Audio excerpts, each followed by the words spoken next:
This week's Parsha podcast is sponsored by a dear friend of Torch and of the Parsha podcast. May he and his family merit a Kasiva v'Chasima Tova, a happy and healthy and sweet new year, and we thank them for their continuous generous support. If you would like to support the Parsha podcast, or if you have any questions, comments, feedback of any sort, please email me, rabbiwolbe@gmail.com. Parshas Ki Seitzei has 110 verses and 74 mitzvos, the most mitzvos of any parsha, and they really follow each other in rapid succession and rapid fire. Some topics covered in our parsha, they occupy literally an entire book of Talmud. You will have one short paragraph, a few verses in our parsha, and you have an entire book of Talmud, something that you could reasonably take a year to study in depth. And of course, we're going to try to cover the entire Parsha in about an hour.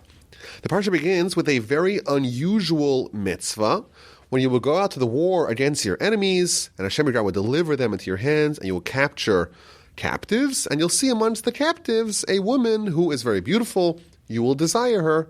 You may take her for yourself as a wife. It's a very unusual mitzvah that you capture a bunch of enemy captives, and amongst the captives you find a really beautiful woman you want to marry her. You're allowed to marry her under certain conditions.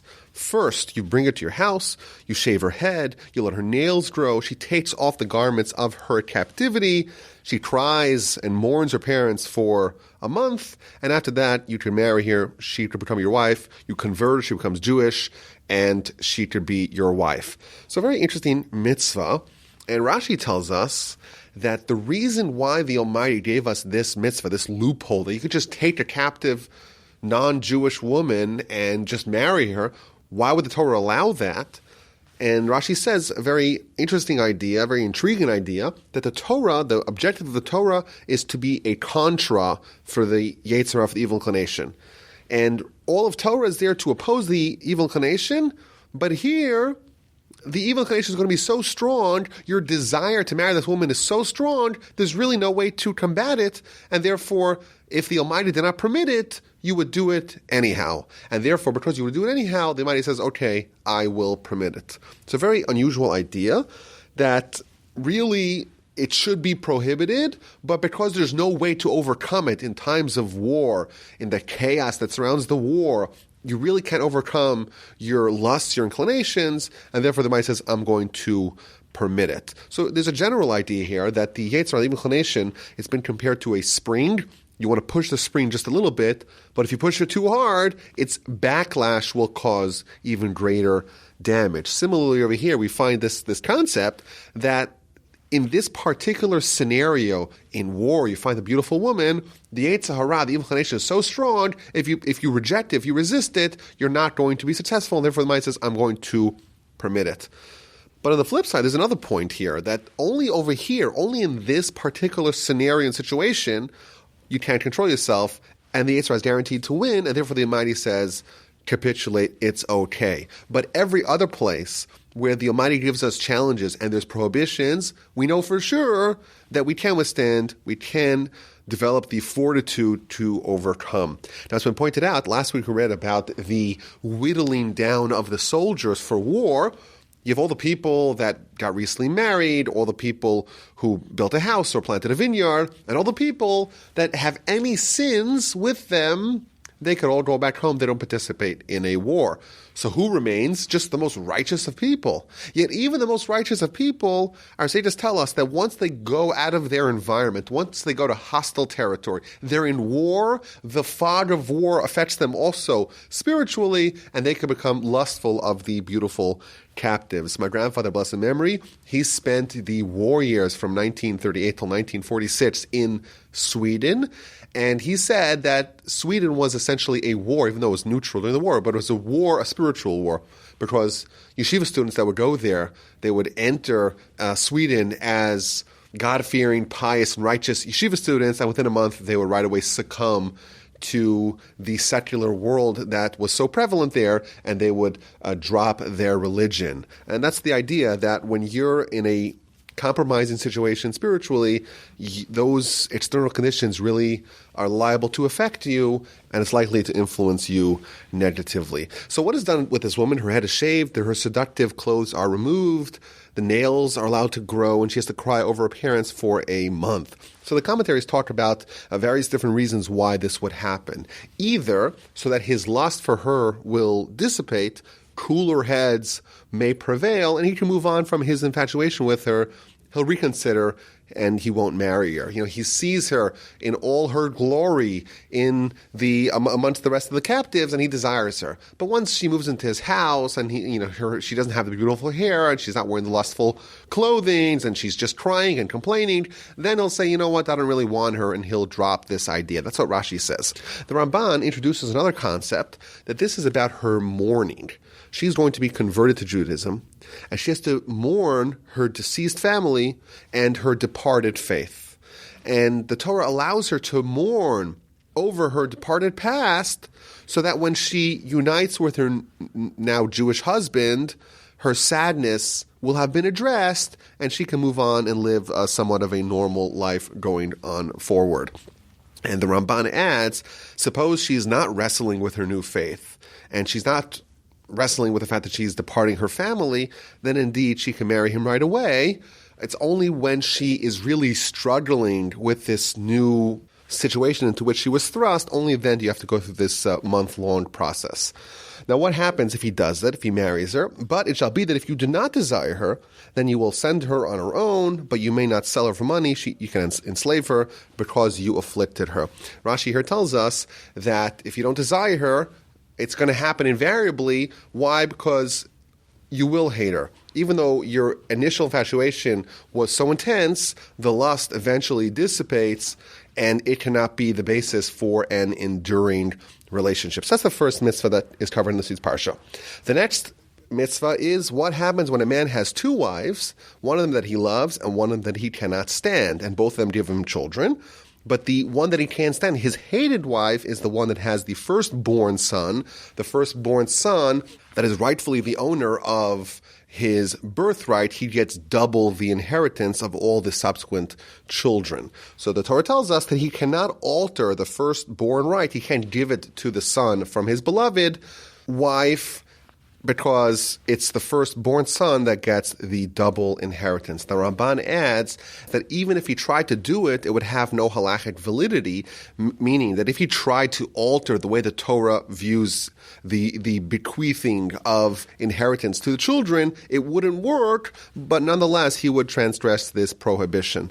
Now Rashi explains the juxtaposition. If you marry the captive woman, yes, maybe you're entitled to, but you're warned that you're eventually going to have a situation of a hated wife, because the lust that kick-started that relationship is going to go away, and then all you'll be left with is the hated wife. And finally, we read about a man who has a wayward and rebellious son who doesn't listen to his parents, and eventually that child is executed. Now, the parameters of executing a wayward and rebellious son is vast. So, for example, the Talmud tells us that he has to be between the age of 13 and 13 and 3 months. So there's a very small, narrow window of time where he could be included in this category.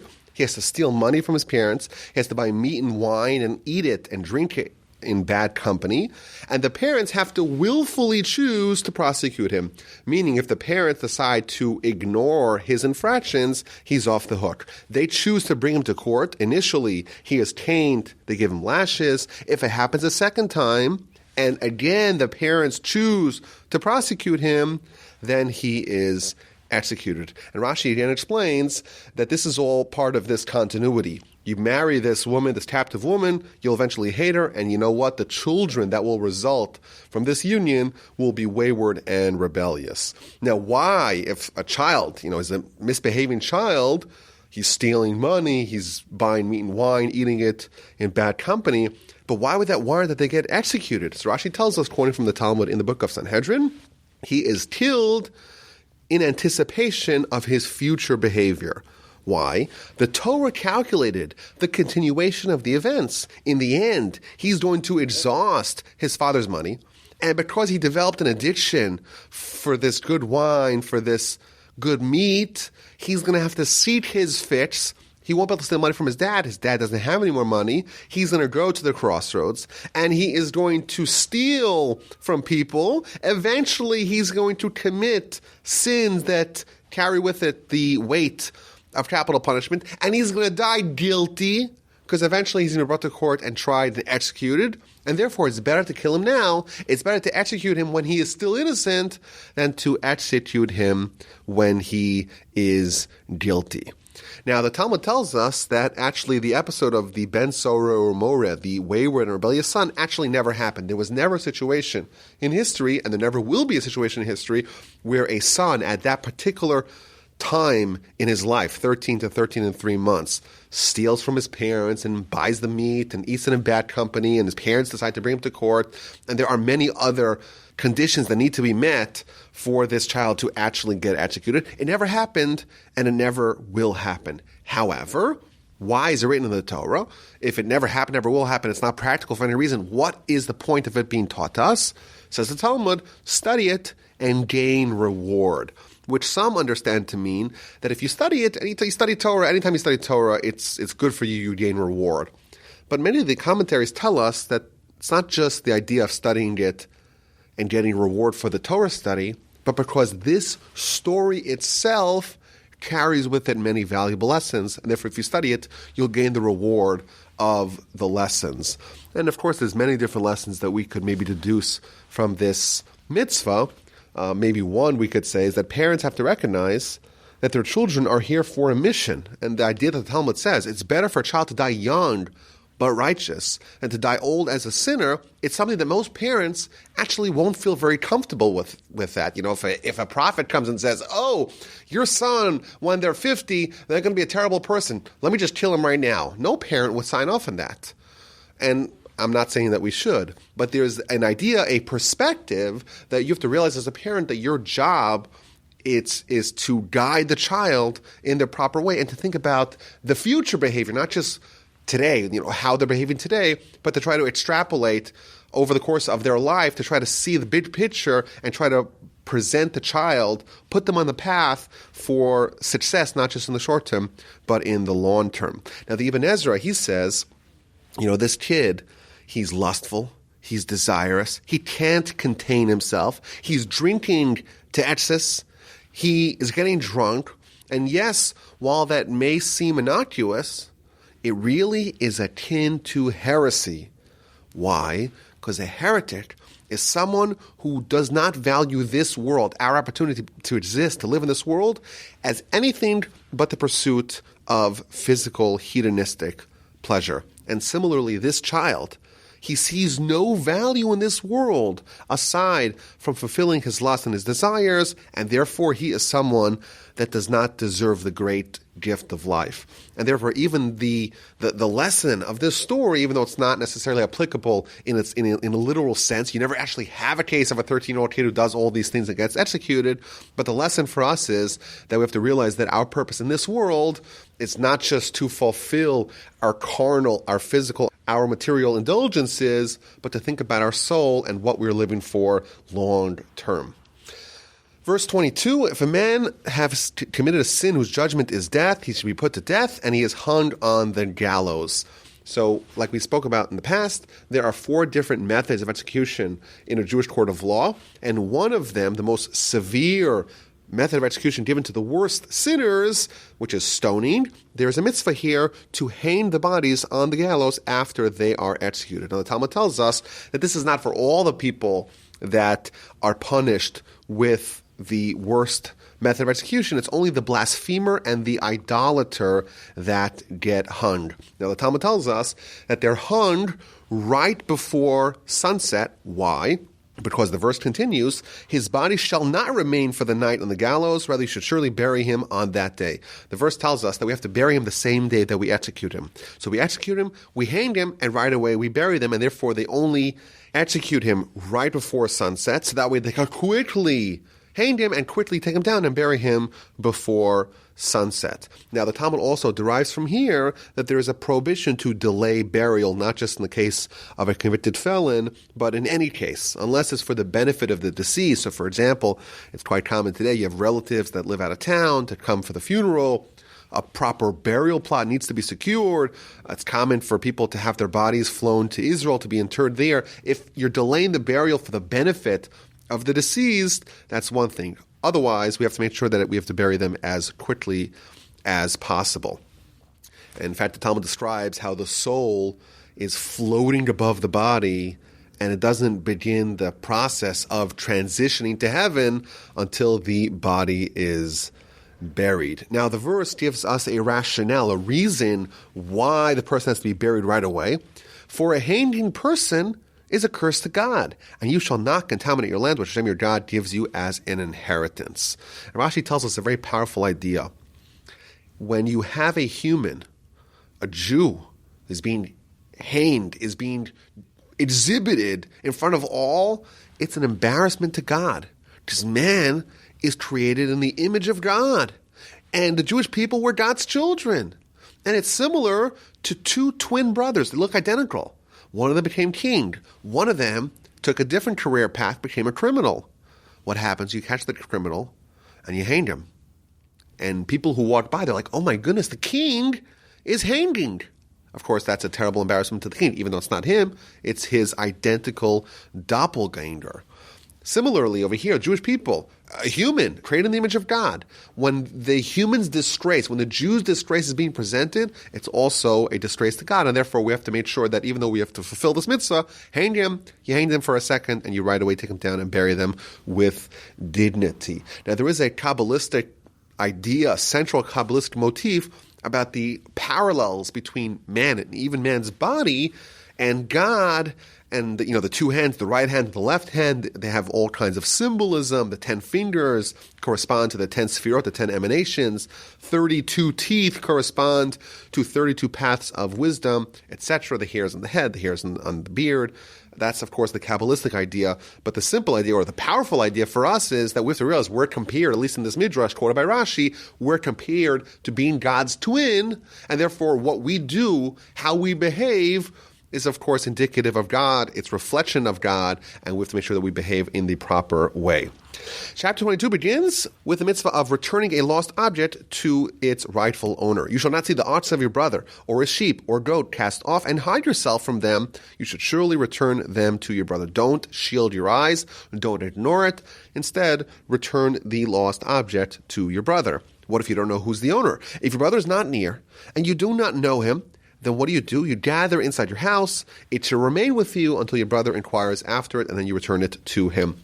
If you don't know who the owner is, you harbor it, you host it, and then when you find the rightful owner, and they're able to prove that they truly are the rightful owner, then you give it to him. There's an amazing story in the Talmud about one of the sages, Rabbi Chanina ben Dosa. Him and his wife, they found a bunch of chickens by their door, and they fulfilled this mitzvah of trying to find the owner, but they didn't know who the owner was. So they just brought it into their house. And of course, the next day, the chickens produced eggs.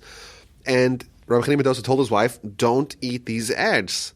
And eventually the eggs hatched, and you have more chickens. And there were so many chickens, they sold the chickens, and they bought goats. And eventually they developed a whole flock of goats. And sometime later, a man, the actual owner who lost the chickens, he arrived at that particular location. He's like, well, some time ago, I left my chickens here.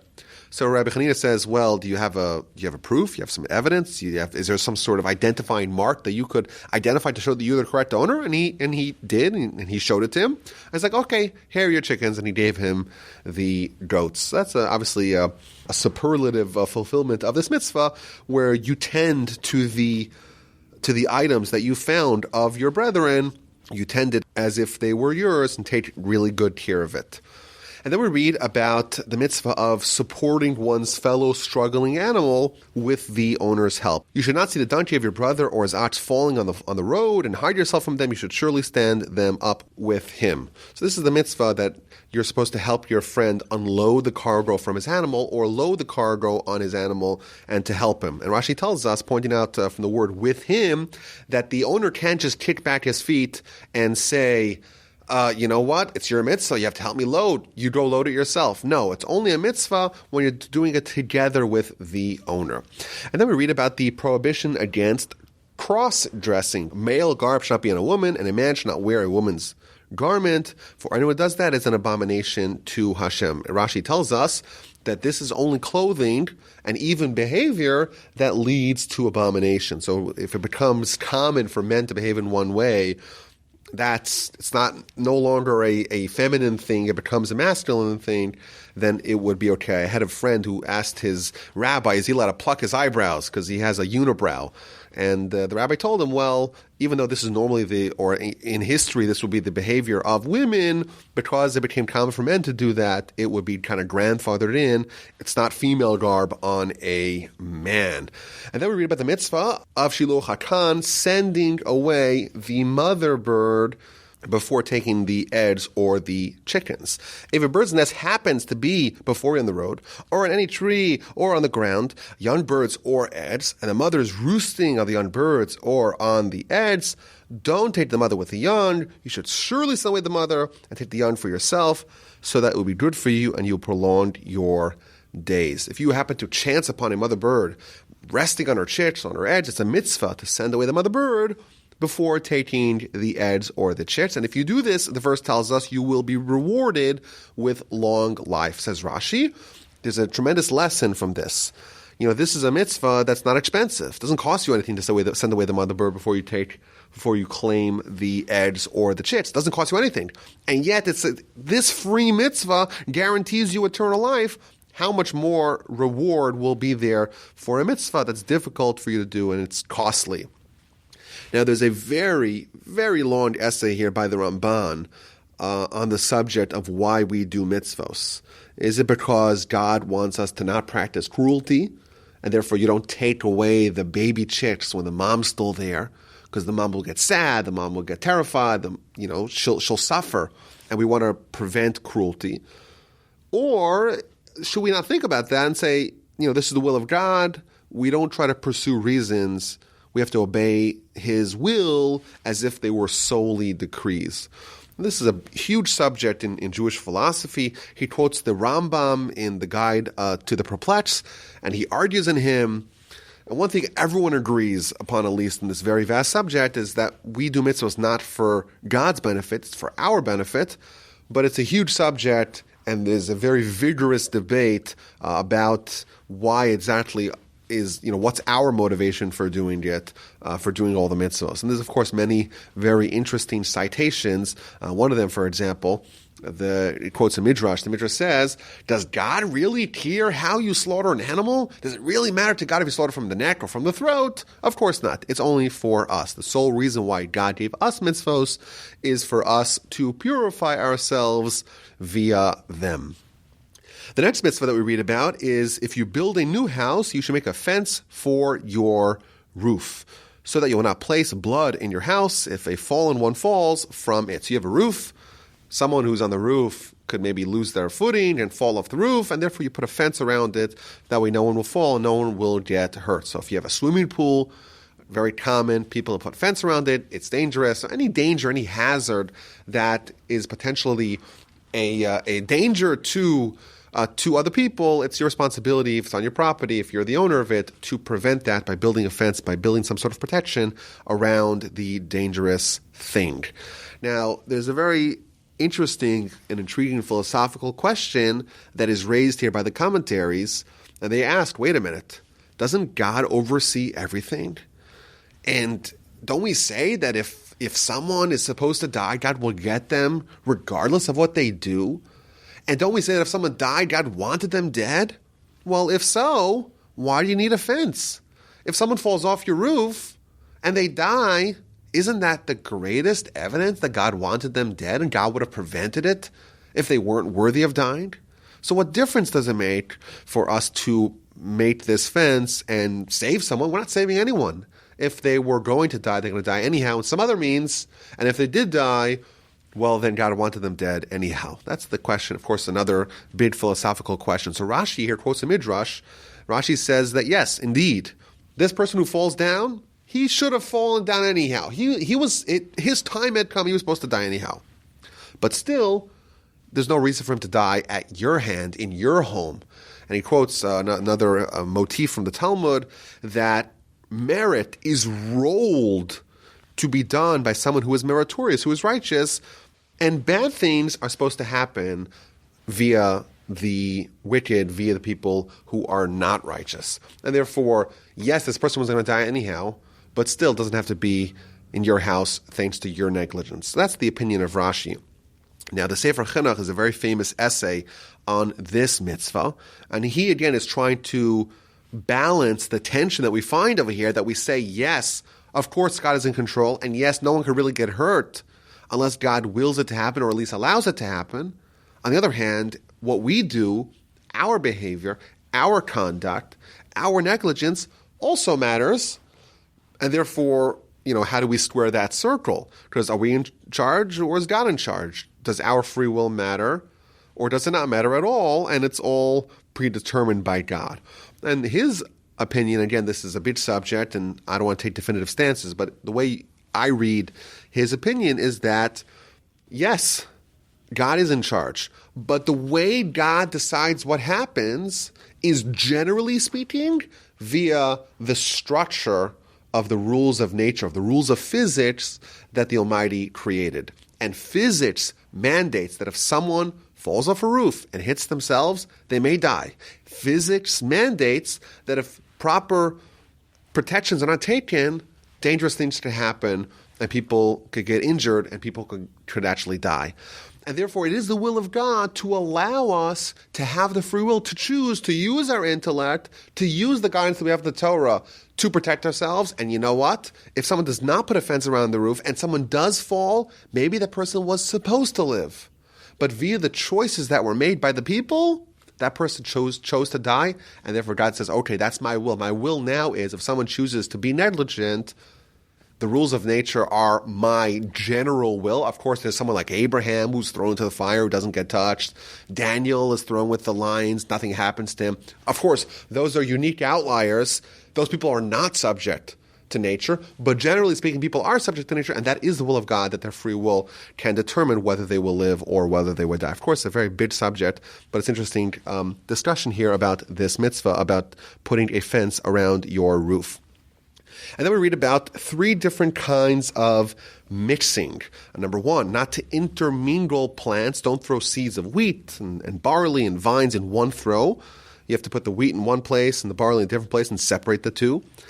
Then number 2 is not to harness or to plow with different species of animals. You don't put a donkey and an ox under one yoke. And number 3 is not to wear a garment woven of wool and linen, that is shatnez. However, verse 12 we read that tzitzis can be made of interwoven wool and linen, because there's a juxtaposition here that you cannot have the combined fibers of wool and linen, but you should make the tzitzis, the fringes in the corners of your garments.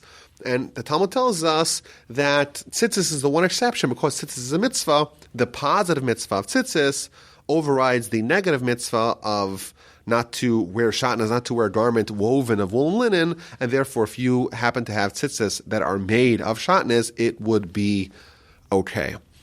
The next mitzvah we read about is a husband who accuses his wife of infidelity between the betrothal and the wedding. He says he betrothed a virgin, and then on the wedding night he found out that she was not a virgin, and he's accusing her that she committed adultery, so to speak, between betrothal and the wedding. Now, when we say betrothal, it's not like what we have today, the concept of an engagement, where people commit to marry each other. This is my fiance, we're going to get married at some point later on. In the Torah, there are different gradients of marriage, one of them called kiddushin, loosely translated as betrothal, and one of them called nisuin, which is actual, the wedding, the consummation of that betrothal.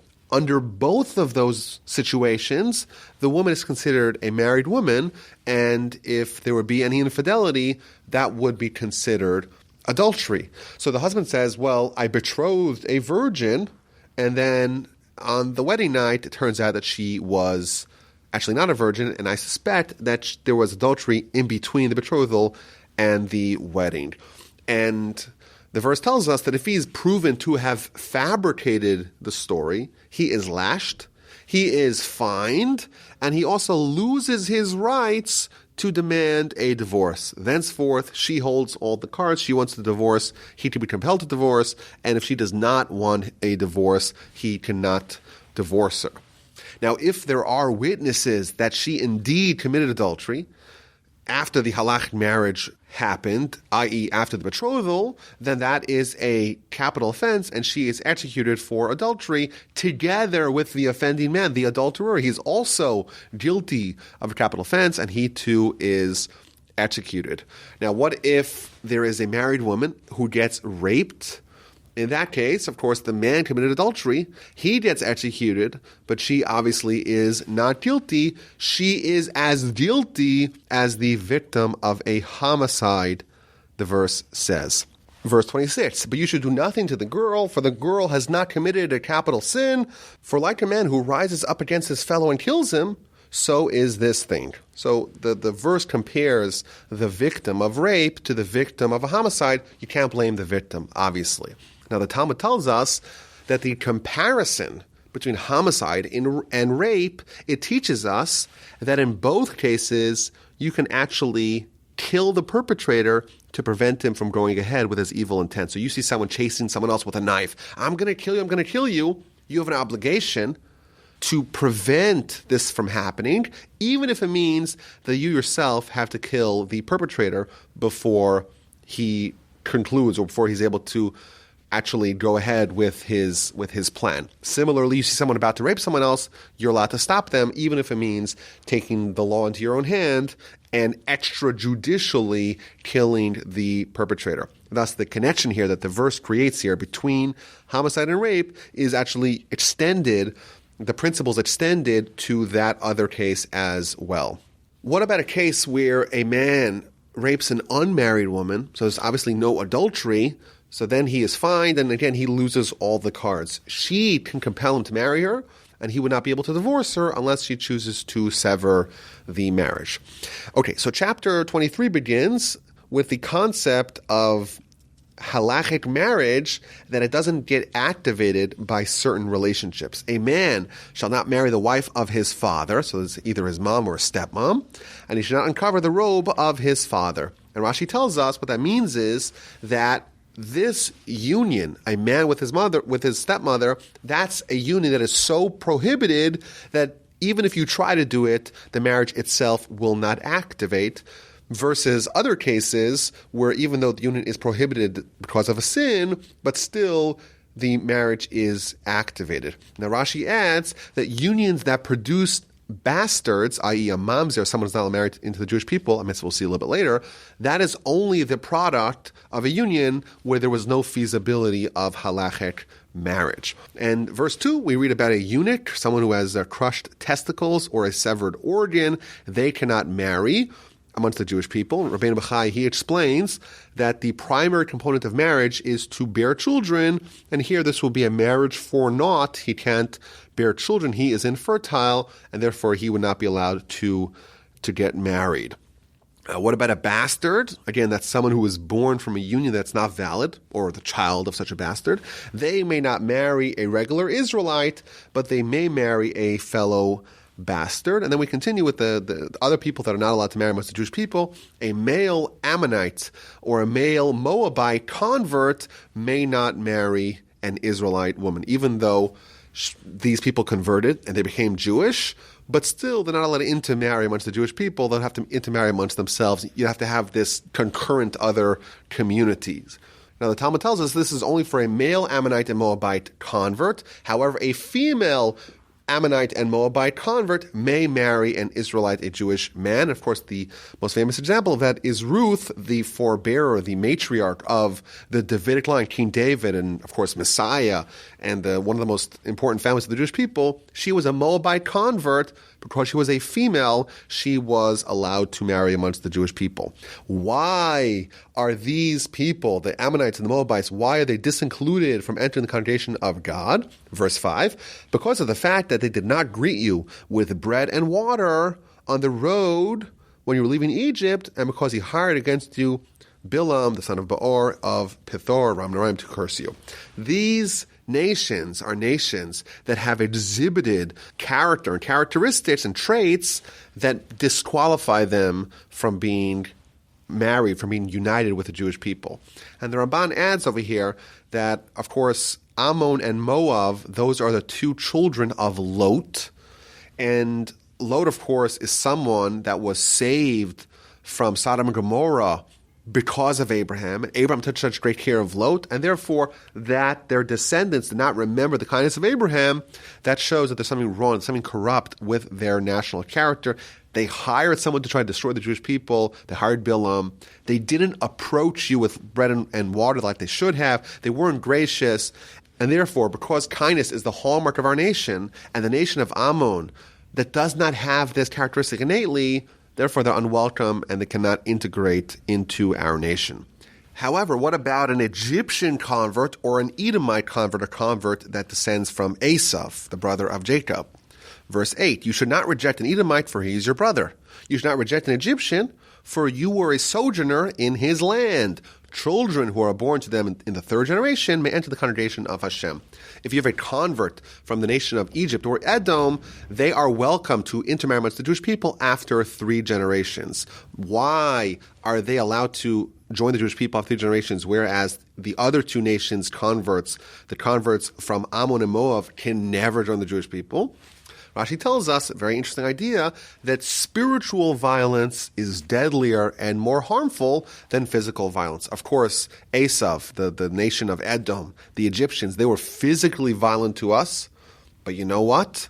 The other nations that were spiritually violent to us, it's even worse, and therefore they can never marry amongst the Jewish people. The Ramban adds, and of course this is alluded to by Rashi and in the verse, that we cannot reject these other nations, i.e. the nation of Edom and of Egypt, forever, because after all, we ourselves spend time in Egypt.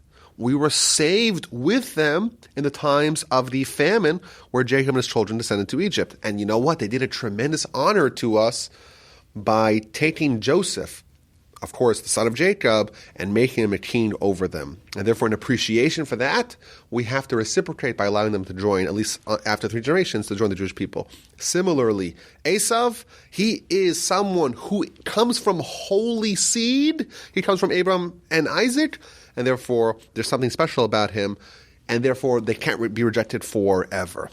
In verse 10, we read, when a camp goes out against your enemies, you should guard against anything evil.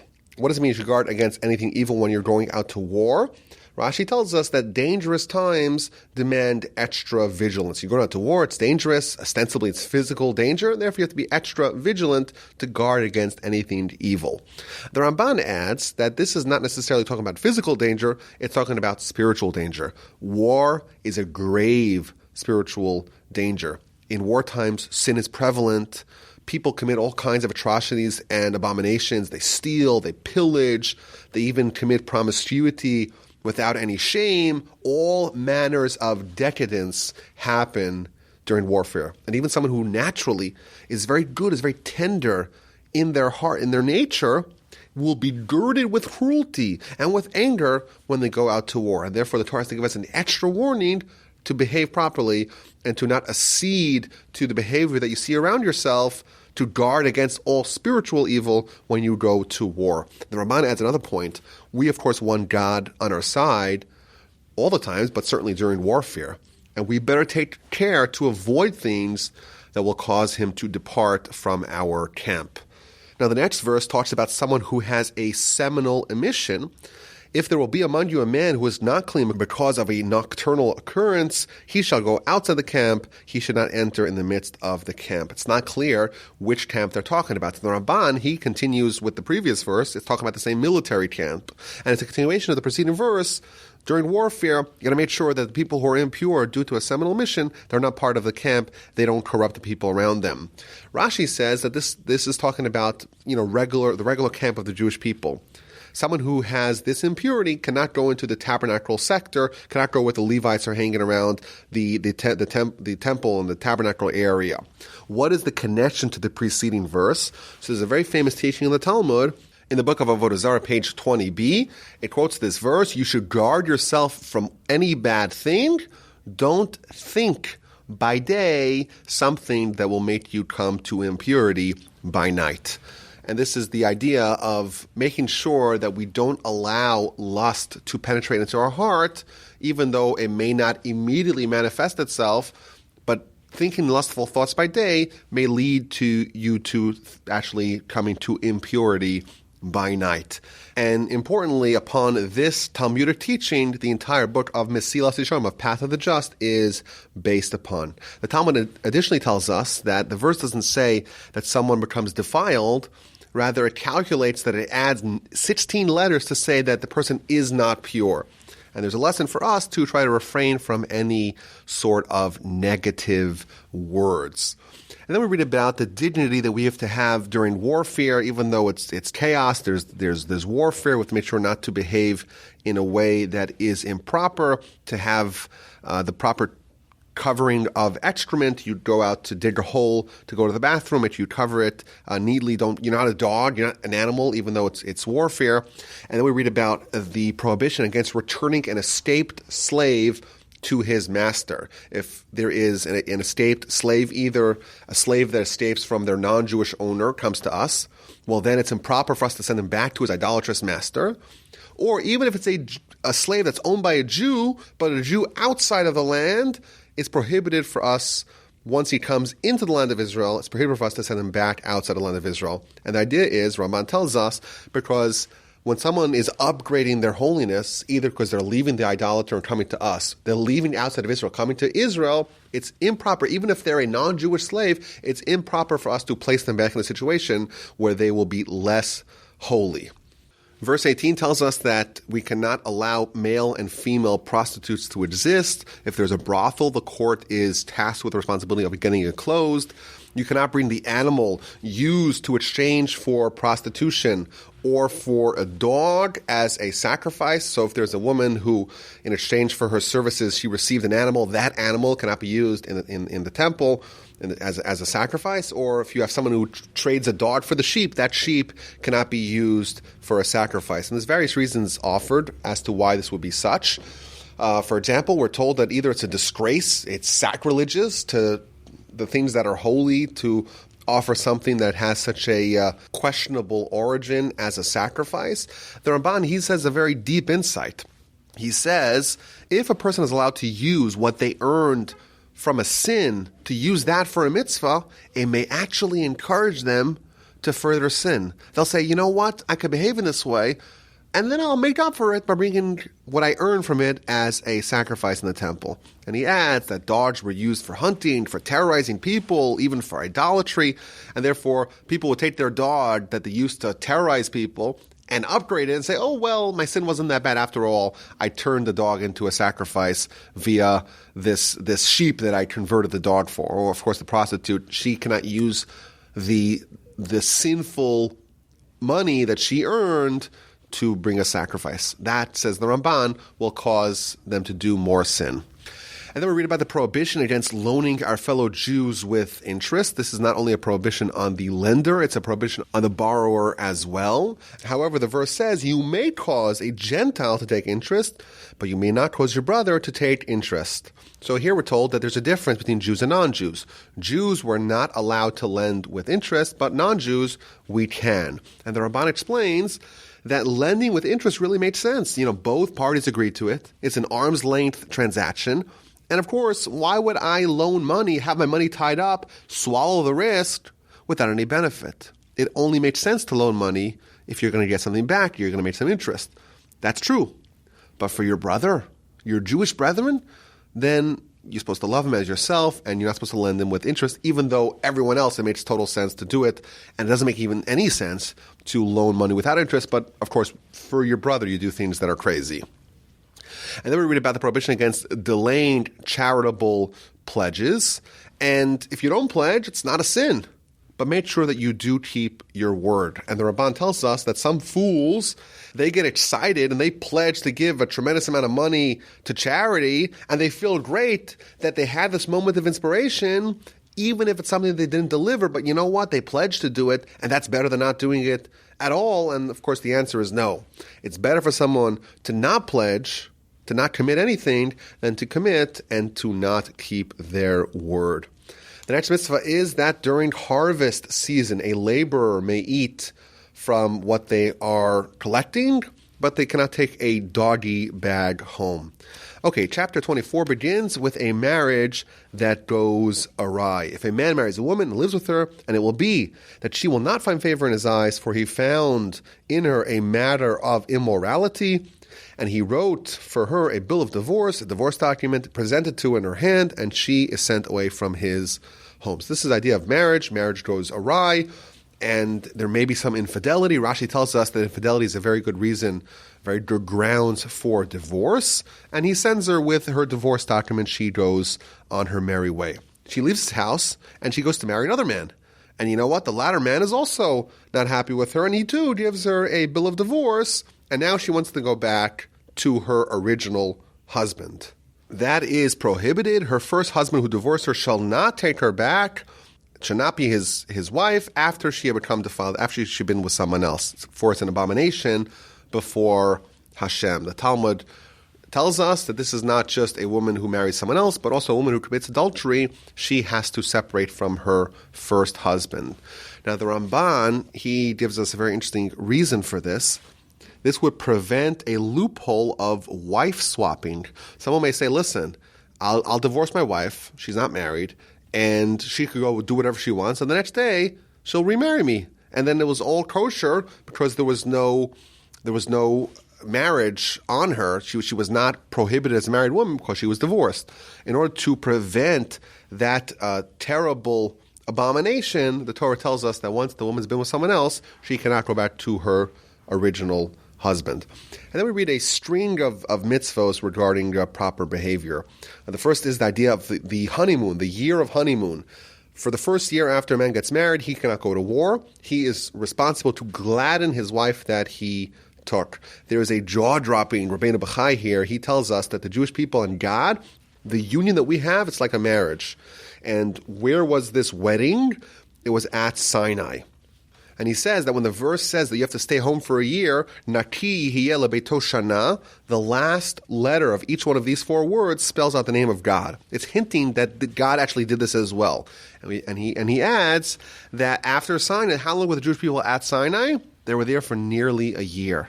That's the idea. We spend a year after our quote-unquote marriage to God. We spent a year together with him at Sinai. He was fulfilling his duty as, so to speak, the husband of the Jewish people to spend a year with us, kind of isolated with us. And then we read about someone who has a loan to someone else. He cannot take a collateral of something that is a vital need. And the next mitzvah we read about is the death penalty for kidnappers. If someone is a kidnapper, they kidnap someone, they sell the hostage, or they make them work, that is a capital offense. Not to tamper with the Torah's affliction without the explicit instruction of the Kohen. The next mitzvah is to remember the episode of Miriam. Of course, Miriam spoke Lashon Hara against her brother Moses, and she was afflicted with tzara'as for 7 days. And it's a mitzvah for us to remember the episode of Miriam and therefore not speak Lashon Hara, not speak evil talk against other people. And the Ramban stresses that this is a standalone mitzvah. It's one of the 613 mitzvahs. It's not just good advice to remember what happened to Miriam, but it's actually a mitzvah to verbally say, I remember what happened to Miriam and her punishment. And of course, Miriam is the greatest lesson and the greatest encouragement to not speak Lashon Hara. After all, it was about her brother. It was spoken to a very small group of people. She really loved him. And still, nonetheless, none of that saved her. And in fact, later on in the Parsha, we'll have another mitzvah of remembrance of something that we're supposed to remember. So again, quickly running through the rest of the mitzvos here. Don't intrude on your debtor's home to collect the collateral. You have to wait outside. If the debtor is someone who's poor, you cannot keep his collateral overnight. So if you take away his pajamas as collateral that he'll pay back his loan, you have to return to him each night. Don't abuse your employees. Don't delay payment for the services of a day laborer. Relatives are not valid witnesses to give testimony against the relatives. Don't corrupt the judgment of the poor. Don't take the garment of a widow as collateral. And then there's a whole bunch of mitzvos related to harvesting and what you're supposed to leave for the poor. During harvest, you leave the forgotten sheaves to the poor. You don't shake the olive tree twice. You leave those olives for the poor. You leave the unripe grapes for the poor. And then we read about, in chapter 25, the concept of 40 lashes for many infractions. There's many punishments in the Torah that are monetary fines. Of course, there are some that are capital offenses, but there's many that are offenses that you get lashes for. You get 40 lashes. Why 40? So the Ramban quotes a midrash that tells us that the Torah was given to the Jewish people over the course of 40 days, and therefore when someone transgresses Torah, they're transgressing the concept of 40. Moreover, when someone transgresses Torah, it's like they're killing themselves. And how long did it take for someone to be formed? Quotes the Talmud. The Talmud says that it takes around 40 days for the biological matter to form into the zygote, so to speak, that's going to produce the person. And therefore, because the person sinned with 40, they have to atone for that with 40 lashes. And others add that we know the sin of the spies, it caused them to spend 40 years in the wilderness. Adam's original sin, there was 10 punishments for Adam, 10 for Eve, 10 for the serpent, and 10 for the land, for a total of 40. Now, there's a prohibition against hitting people more than 40. So if someone is guilty and they have to get 40 lashes, we cannot give them 42. And Rashi tells us, this is in verse 3, that this is actually extending to any person. Any person, we're not allowed to hit them. Now, there's a very important Rashi here in verse 4. Rashi points out, with a very meticulous reading of the text, when it starts talking about the person who is a sinner, who is a wicked person, who needs to be lashed in the court, it calls him a rasha, a wicked one. But then when it talks about after you hit him, you can't hit him too much, because then your brother will be degraded in your eyes. So you have to give him 40, but not 41, not 42. So it says Rashi, the whole day he's called a wicked one, but once he is punished, he is called your brother. And I think that this is maybe a good time to comment on the system that we have in the Western world of criminal punishment. Our system that we have in America, I think it encourages recidivism. It's all in the name of avoiding cruel and unusual punishment. But isn't it cruel to throw someone in a cage for years, surrounded by the worst people in the world? Here's the Torah system. It's just. The person sins, you take him to court, you beat him up, you cane him, you lash him, and you let him go back home. And I think it achieves both aims of criminal punishment. Number one, the deterrence. No one wants to get hit.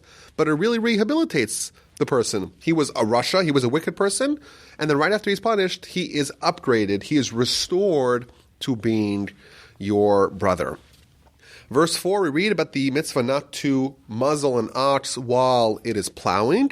And then verse 5, we read about yibum, the concept of levirate marriage. You have two brothers. One of them dies without any descendants. And then there are two options what to do with his widow. Option number one is yibum, is the marriage, where the brother marries his sister-in-law, and the concept of that is to create a legacy for the deceased brother. And the other option is chalitza. It's this kind of divorce ceremony. She removes his shoe and spits in front of him. And obviously, of course, this is a very strange ceremony. There's a very long essay by Rabbeinu Bechai to explain on a Kabbalistic level what exactly is going on when she is demonstrating that he's rejecting him. He's not building a legacy for his deceased brother. And this chalitza ceremony happens, and then she can marry whomever she wants. Verse 11, we read about a woman who is intervening in a fight between her husband and some other man, and she grabs the genitalia of the man. She has to pay for his shame. Now, the Talmud uses this verse to show that one must opt to save the victim from the attack in a way that does not kill the perpetrator if possible. Like we mentioned earlier, if you see someone trying to go kill someone or rape someone, you have to stop the attack in order to save the victim. Well, what if you have two ways to stop it? You could shoot them and kill them, or you could aim for their knees, and that alone will stop the attack. And it's mandatory for us to do whatever it is, the minimum that we need, and not to kill them unnecessarily. And then we read about having fair and honest measurements. Verse 13, you should not have in your pouch a weight, a large one and a small one. If I'm selling bananas, I'm selling things, and there's a weight that's the 1 pound weight, and I put it on the scale, and I give someone a pound of fruits or vegetables. and they pay for the pound that they bought. But I could have two different kinds of weights. I could shave off a little bit of the weight and actually give them a little bit less than a full pound than what they paid for, and that would be prohibited. You should not have in your house a measure and a measure, a large one and a small one. A perfect and honest weight shall you have, and a perfect and honest measure shall you have, so that your days shall be lengthened on the land that Hashem your God gives you. For an abomination of Hashem your God are all who do this, all who act corruptly. The Parsha ends with the mitzvah of remembering the treachery of Amalek. Remember what Amalek did to you on the way when you were leaving Egypt, that he happened upon you on the way, and he struck those who were hindmost. Rashi tells us that Amalek attacked the people who were sinners and thus were expelled, who were spit out of the protective cloud. All the weaklings at your rear, when you were faint and you were exhausted, and he did not fear God. It shall be that when Hashem your God gives you rest from your enemies all around, in the land that Hashem your God gives you as an inheritance to possess, you shall wipe out the memory of Amalek from under the heaven. You shall not forget. So this is the second time in the Parsha that we read about the mitzvah to remember something. Remember the treachery of Amalek. What is the connection between remembering what Amalek did to the previous section of measurements that are dishonest? Rashi tells us that dishonesty in measures leads to the provocation of the enemy. If we are dishonest in the weights, in the measurements, we're going to inspire someone like Amalek to come attack us. Now, what's the connection? What is the possible connection between being dishonest with the weights and the measures and having someone like Amalek come and attack us? So I think maybe the connection is that someone who tampers with the weights, they're demonstrating a lack of faith in God. They think that you could alter how much God wants you to have. You could override the will of God by manipulating the measures. God says you're supposed to get a certain amount of income this year, but I'm going to cheat, I'm going to steal, I'm going to be dishonest, and I'll make more than what God has intended for me. And of course, that demonstrates a lack of faith. When someone embraces a lack of faith, the enemy that personifies this form of heresy is awakened. The essence of Amalek is the concept of lack of faith. So, for example, Rashi says, what does it mean that Amalek happened upon you? He gives us three different explanations as to what that means. The word asher karcha, the word karcha, what does it mean? The first opinion, Rashi says, it's rooted in the word mikra, which means a doubt, uncertainty, opacity, happenstance, coincident. That's the essence of Amalek. The idea of, is it really true? Does God really exist? Is the Torah true? Does your prayer matter? Is he even listening? All those questions, all that uncertainty, all that opacity, that's the essence of Amalek. And that, again, would fit in very nicely with the idea of the lack of faith exhibited by someone who is dishonest with their weights. A second opinion is that the word karcha is rooted in the word kari, which means impurity. And the third interpretation of Rashi is that the word karcha is etymologically similar to the word kor, which means cold. That they cooled off after the Jewish people left Egypt. Why? Jewish people left Egypt. The whole world heard about this miraculous exodus, and no one wanted to start up with them. And then you have Amalek that says, okay, I'm ready to start up with the Jewish people. And Rashi gives us an example of someone who had a piping hot bath. And it was so hot, no one was willing to enter it. But one person came and jumped right into it. And even though he was scolded, he still cooled off the bath so that other people could come and join in. Now, there's an obvious question over here on this last idea in Rashi. What were the results of the encounter of the Jewish people with Amalek after the Exodus? The results were a total Jewish victory. Moses, of course, was at the top of the mountain, hands in the air, Aaron on one side, Hur on the other side, and the Jewish people, led by Joshua, decimated Amalek. So why would it encourage imitators? Rashi's whole point is that no one wanted to mess with the Jewish people. Comes along Amalek, and they say, we'll start up. And everyone's like, oh, if they're willing to do it, then we'll do it as well. But don't they look at the results? And maybe the answer is that when the Jewish people left Egypt, the plan was to go right into the land of Israel, to usher in the Messiah. Moses was supposed to be the Messiah. And they split the sea, and our sages tell us that all the water all over the world also split. There was this revolution that was about to happen. Abraham's vision, Abraham's legacy of monotheism was going to be spread out throughout the world. And what happens? Amalek says, you know what? We know what's going to happen. We know exactly the results of our war with the Jewish people. And you know what? We're going to do it nonetheless. A world where the Abrahamic vision, where God's control is evident. That kind of world, says Amalek, we don't want to live in. And therefore we're willing to commit suicide, so to speak, and go attack the Jewish people.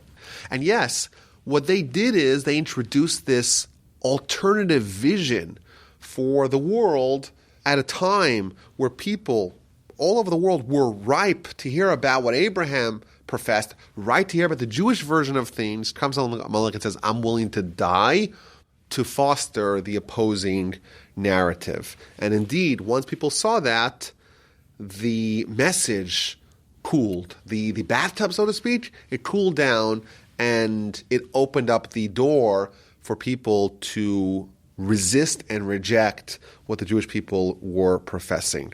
And of course, our mitzvah is to totally eradicate the name of Amalek. Rashi tells us even the animals of Amalek have to go.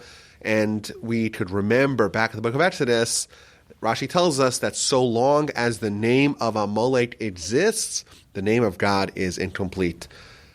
If our mission, our national mission that began with Abraham, is to disseminate the name of God in the world, and to the degree that the name of Amalek exists, the name of God is not complete. And of course, this extends to us personally. We want to have God have total dominion over our hearts, and there is a little bit of an Amalek within each and every one of us, and to the degree that that exists, God's total dominion over our hearts is not yet complete. Thus concludes Parshas Ki Seitzei, 110 verses, 74 mitzvos. Thank you so much for listening. Thank you for downloading. RabbiWolbe@gmail.com is my email address. I look forward to speaking to you next week.